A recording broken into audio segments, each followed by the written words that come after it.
Today's my lecture topic is digitalization in India. Digitalization, as we all will agree that the prior things were on paper are now in the form of the data. So digitalization is a flagship program by the Indian government which was launched on the 1st July 2015. The main aim of digitalization in India was to empower the digital needs of every citizen of the India. Furthermore, to connect all the Gram Panchayat in terms of digitalization and also their documents. And third one will be to increase the India's GDP by the 1 trillion by 2025. These were the main aims of digitalization. Furthermore, Indian government also focuses on the connectivity of every Gram Panchayat in terms of digi-lockers, and also they have provided many facilities in post offices as well. Like according to the facts, there are 12,000 post offices who was connected electronically and digitally to the Indian government portal.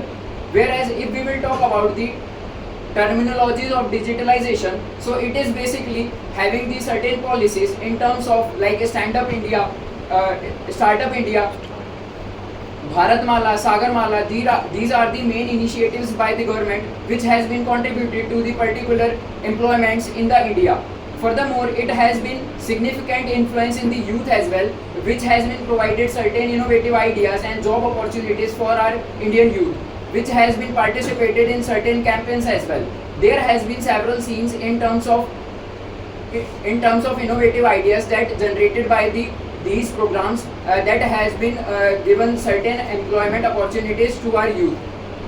According to the facts, there are total 535 trillion UPI transactions has been done in prior 2 years, and also more than 2,74,000 optical fiber has been implemented all around the India.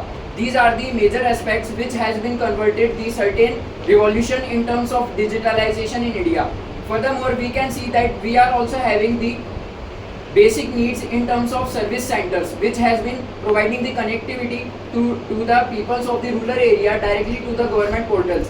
As we all know that Aadhaar card has been linked with various facilities through which all the data can be retrieved from the government's end. So this is the thing which government has done in terms of easy accessibility for the peoples. In conclusion, I would like to conclude my topic in a manner that Digital India has been given a great significance for the India's visionary for the future, and it is continuously contributing for India's growth and job opportunities as well. Thank you.